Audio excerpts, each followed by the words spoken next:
Hi Anti-Society, welcome back to the Anti-Social Planet, and today we are checking out chapters 52 and 53 of Tower of God, Season 2. So much happened in the last couple of chapters that I don't fully know how to unravel it all. Like, I feel like my brain is just gonna be like still processing it for a while of me fully pulling apart how I feel and what's going on, but we have lots of things with Foog being involved, which we knew from like a Baam's perspective, but didn't quite see how ingrained it was into everything that's been going on, because we have a couple of members of Kuhn's team, Apple and Michael, that are Foog members. We have Rachel tangled up in it, who has apparently put some kind of kill order on Kuhn because of her own feelings about him. Honestly, I feel like Kuhn might be flattered by that he's seen as enough of a threat that she would go out of her way like that, but I also know that Foog knows that Kuhn is one of Baam's friends, so it's so twisted that they made Baam be there and be part of it, not only because it's part of the like leverage for him, but also just they could have done it without him. I'm sure that there was a way to make him not be a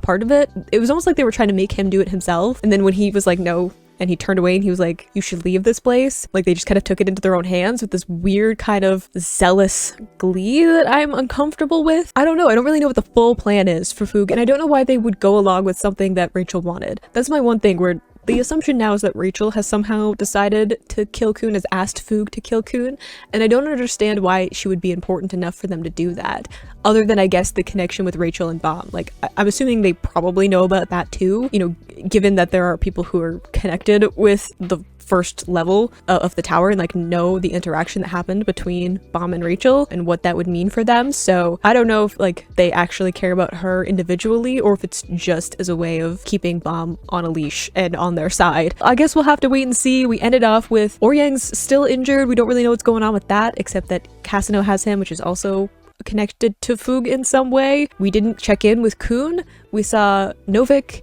and Ran and Baam after the explosion, but we haven't seen Kuhn yet. We saw Baam being very upset, so I'm worried. Kuhn is also a survivor, and I refuse to live in a reality without him, so he's alive.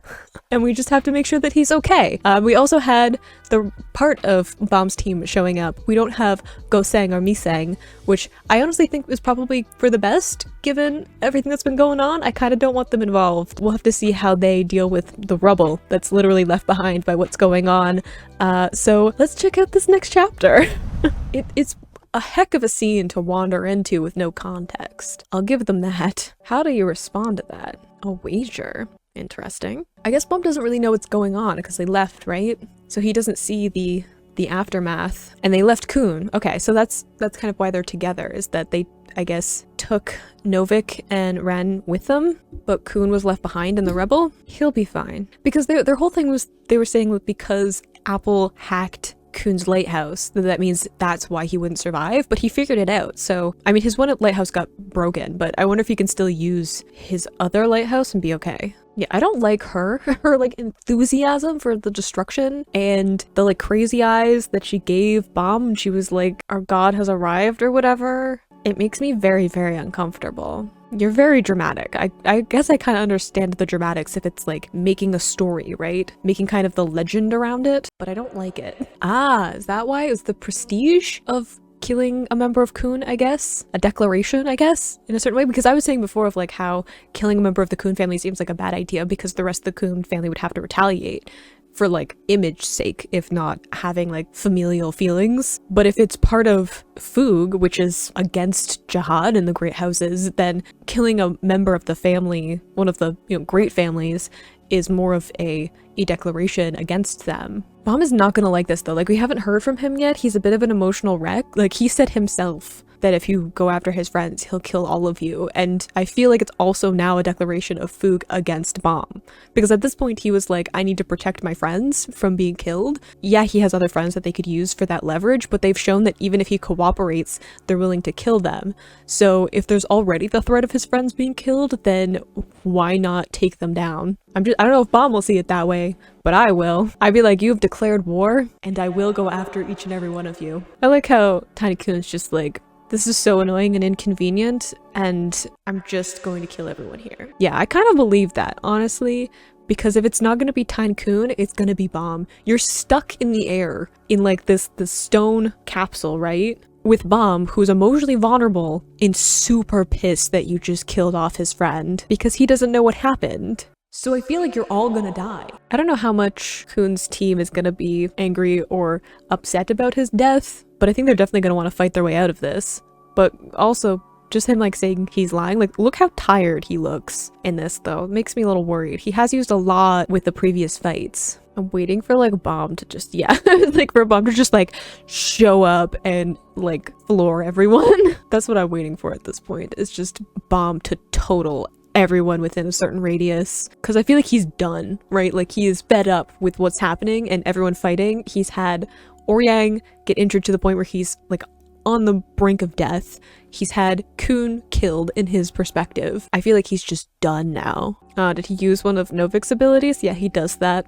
I just get used to him now that I'm like, it's just like Baam using new abilities. I'm like, yeah, that happens. Interesting to see him use the lighthouse though. Like that he can use the lighthouses and that he's like trying to diffuse this, right? But also like, I get him using it because he's like, he can't voice that out loud and like go against Foog so obviously. We've changed the color of his speaking boxes. I don't know if arguing with him is really the thing that you should be doing right now. His eyes are clearly visible. He means business. What's the plan, Baam? He's closed off again though. Like we had that moment of like completely breaking down and he's gone back to being very closed off. The way that he's just like using lighthouses and pockets and like people's abilities and stuff. Like I feel like Baam is extremely close to going like Super Saiyan with this. Aw, him being like, I'm sure he's alive. He is, me too.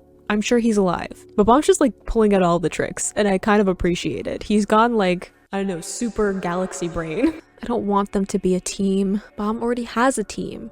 He has 2 teams. Did they find him maybe? Oh, they found his pocket. Did he use it in some way? I was wondering like if his pocket got broken or did he use it in some way to help Khun? Like whether it's like this where they find it and it shows people where to find him or if there's some kind of ability with it. Yeah, like it might be a marker for them to like uncover where Khun is. Especially since I'm sure, like I was saying quite a few chapters ago about how Baam must know that his team is going to follow him because they know where Baam and Oryang would have gone. And then leaving a marker for them so that they would know and could help Khun. Even if it was like someone else too, but like it's convenient that it's Baam's team.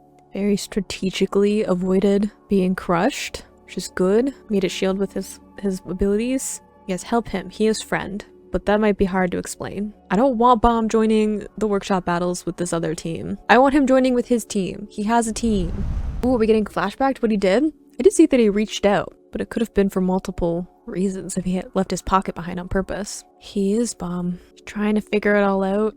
It's like him trying to figure it out knowing what the facts are in front of him, but then kind of letting his emotions get in the way a little bit. And I feel for that because Khun is such a like analytical person and he tries to be super detached and just look at the facts and be strategic and that kind of a thing. But it's different when it comes to specific people in his life where his emotions do affect the way that he behaves, and Baam is one of those people, and I feel like he's like refusing to see that there's like they're both the same people, right? Like that this is in fact Baam. He doesn't want to register that because in his head Baam is like a very specific person who wouldn't be involved in what's going on. Are we arguing already? He has put out any fires that are around Khun. I would appreciate that. Thank you. I think Khun's just like, what is happening? Oh no, their friend, don't worry. I mean, I guess that would be a little bit worrying after like his team betrayed him a little bit, but like not all of them. Yeah, this is a little bit awkward because they don't have any context for each other. Like Baam isn't there to like be a mediator between them to like properly introduce them. The rest of Sweet and Sour doesn't know what's going on and why Khun's important, and Khun doesn't know that Sweet and Sour isn't connected to Baam, and it's a whole thing. Look at that face on Prince though. He is like not impressed. It's me saying like taking a picture or something. It's true, they're not exactly Foog material, are they? I mean, I don't know if Khun's the right person to answer that question. He'll figure it out though. Oh, the pocket is a good thing, a good like little thing to tell him that it's actually Baam too, because Baam had the like really advanced pocket, right? So he's not gonna have like a normal one that someone of the lower ranks would have. It's actually a good little confirmation on Baam's part. Look at him being clever. Leaving an A, being like, hello friend. Take Sweet and Sour. Like I said, take a team with you. Also, the rest of your team is a little bit eliminated. And don't go back for Rachel, because I don't want him going up against her on his own right now. Even though I want him to go up against Rachel, just not right now. Like literally, we're going though. It's our team as well. The trust isn't there though. He doesn't have a team though, so I guess it's kind of good for him, convenient to just have a ready-made team there. And he kind of has to make do with what he has. Oh, is he gonna find his team though? In their bunker? Is Arkraptor going with him? I kind of like the like a vibe of Arkraptor and Kun being together. See, the thing of like saying he's proud of his family background, I don't know if that's as true as he pulls it off. I feel like Kun wants people to believe that he's far more proud of his family than he actually is. It's complicated. He's kind of an enemy, but not really. I don't want him walking in on what's going to be what happened with his team. Also, if there's still a couple of members of Foog in there. Plus Rachel. Oh, he doesn't know about Michael yet. What? Didn't he say for you guys to stay outside? See, that was what I was afraid about him walking in on. He's gonna be able to deduce who else was involved in all of this, though. Oh, you better help him. He got pulled into this against his will. Oh. I like how immediately they're just like, let's help them. We'll figure it out. Like, we love Team Sweet and Sour. Why does it look like they, like, messed up his feet, though? Because he's a fast runner, right? Like, it's almost like they tortured him? Ugh, I don't want to think about it. I don't want to think about what they did, like, permanently, too. Especially with Rachel. She's petty enough that I feel like she would do something so that he couldn't walk properly anymore. Like how they're trying to be like, this isn't about Viollet though. I know it's Foog, but like he's not part of that. It's like a really difficult situation, isn't it? Because he's obvious, like Kun is obviously against Foog in some way because he's part of the Great Houses and they attacked his team. And then you have Team Sweet and Sour who has a connection to Foog because of Viollet, and it's like, it's getting complicated. Yeah, she's part of this. Can we appreciate that they like found Dan and they could help him, and he like didn't even bother searching to see if Rachel was around because he knows. Like he's just like, if she's here, leave her. I don't believe that. That's a fake smile right there. Yep, it's a good calling card. Yeah, there's a lot of irregulars involved. I appreciate a little graph though. Well, hello! I don't know how to feel though, because you're also Foog. Given everything that's happened, a lot of feelings about that one. I want to trust her though. I want to, but I don't think I do. I feel like it's just like blew up. It did. There was an explosion. Are we seeing teammates again? I was just like, is that Lorette with his blanket constantly? Are they hearing that Kun is presumed dead? Because I feel like that's gonna unlock a lot of stuff.